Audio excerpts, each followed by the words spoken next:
बिस्मिल्लाहिर्रहमानिर्रहीम। मैं हूं जवाद और आप देख रहे हैं SGS IT टिप्स चैनल।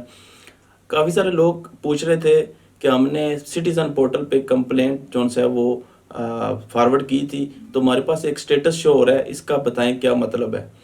इससे पहले, इस वीडियो से पहले भी मैं एक वीडियो बना चुका हूँ प्राइम मिनिस्टर पोर्टल पे, और मैंने लोगों को बताया था कि अगर मसला हल ना हो रहा हो तो आप क्या करेंगे।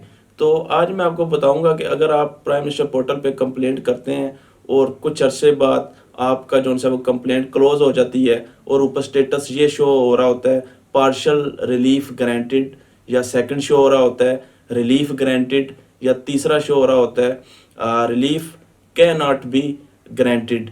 इन तीनों ऑप्शन में से एक जो है वो स्टेटस लगा के आपकी कंप्लेंट क्लोज कर दी जाती है। क्या इसका मतलब क्या है, और दूसरा क्या वाकई जो है वो आप, अगर आपका मसला हल नहीं हुआ और ये स्टेटस लगा हुआ है, तो आपके लिए क्या अगला प्रोसीजर होगा। ये सारी चीज़ें मैं आज आपसे डिस्कस करने वाला हूँ। इससे पहले अगर आपने हमारे चैनल को सब्सक्राइब नहीं किया तो सब्सक्राइब कर लें और साथ बेल आइकन को भी क्लिक कर दें ताकि आगे आने वाली वीडियोस भी आप तक पहुँच सकें। सबसे पहले बात करते हैं पार्शियल रिलीफ ग्रांटेड। जो भी लोग कंप्लेंट फॉरवर्ड करते हैं सिटीजन पोर्टल के थ्रू, अगर उनकी क्लोज की गई है, ऊपर लिखा हुआ है पार्शियल रिलीफ ग्रांटेड, तो इसका मतलब होता है कि आपका जो मसला था वो हमने कुछ हिस्सा उसका जो है हमने हल कर दिया है। सारा नहीं, लेकिन कुछ हिस्सा हमने आपका मसला हल कर दिया है। अगर तो वाकई आपका कुछ मसला हल हुआ है फिर तो ठीक है। अगर आपका मसला नहीं हल हुआ, क्योंकि काफ़ी सारे बंदे कह रहे थे हमारा मसला भी हल नहीं हुआ और ये लिखा हुआ है, तो फिर इसका मतलब है कि जो इदारा है जिसके पास आपकी कंप्लेंट फॉरवर्ड की गई थी सॉल्यूशन के लिए, तो वो झूठ बोल रहा है। उसने बस जो है वैसे क्लोज कर दिया, आपका मसला हल नहीं किया। तो आप क्या करेंगे, उस कंप्लेंट को नेगेटिव फीडबैक दें और दोबारा से कंप्लेंट जो है वो करें ताकि आपका मसला हल हो सके अर्जेंट बेसिस पे। उसके बाद दूसरा स्टेटस होता है कि रिलीफ ग्रांटेड, जस्ट लिखा होता है रिलीफ ग्रांटेड। तो इसका मतलब ये होता है कि आपको जो आपका मसला है वो तकरीबन हमने सारा हल कर दिया, आपको जो इशू आ रहा था हमने वो हल कर दिया है।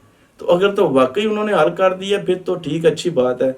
आप उनको पॉजिटिव फीडबैक दें, उनको जो है वो उनके मज़ीद हौसला अफजाई करें। और अगर आपका मसला हल भी नहीं हुआ और लिखा हुआ रिलीफ ग्रांटेड, ये तो बहुत बड़ा जुल्म हो जाता है। तो फिर आप लोग नेगेटिव फीडबैक दें, किसी से डरे वरे नहीं, ठीक है जी। अगर कोई भी डिपार्टमेंट है या कोई भी सर्वेंट है वो आपके टैक्स पे सैलरी ले रहा है, कोई उधर एहसान नहीं चढ़ा रहा है किसी पे, उसके खिलाफ नेगेटिव फीडबैक करें, दोबारा कंप्लेंट जो है वो लॉन्च करें ताकि आपका मसला हल हो। उसके बाद तीसरा आ जाता है relief can not be granted. तो ये अक्सर उन बेसिस पे होता है कि आपका कोई ऐसा मसला है जो उनके उस डिपार्टमेंट के अंडर नहीं आता, या वो कानूनी तौर पे वो चैलेंज किए नहीं जा सकता। तो उस सूरत में ये तीसरा ऑप्शन जो है वो यूज़ किया जाता है। अगर फिर भी आप समझते हैं कि आपका मसला वाकई जो है वो लीगली बनता है, ये झूठ बोल रहा है दारा, इसने वैसे क्लोज कर दी है, दूसरी पार्टी को प्रोटेक्ट कर रहा है, तो आप दोबारा से कंप्लेंट लॉन्च करें, उसको छोड़ें ना। ये तीनों स्टेटस होते हैं जो कंप्लेंट क्लोज करने के बाद आपको मेंशन किए जाते हैं। मैंने तीनों के बारे में आपको बता दिया डिटेल से। तो अगर मज़ीद क्वेश्चन हो आप कमेंट बॉक्स में पूछ सकते हैं। अगर वीडियो पसंद आई हो लाइक कीजिएगा, शेयर कीजिएगा, मेरे चैनल को सब्सक्राइब करना ना भूलें। Thank you.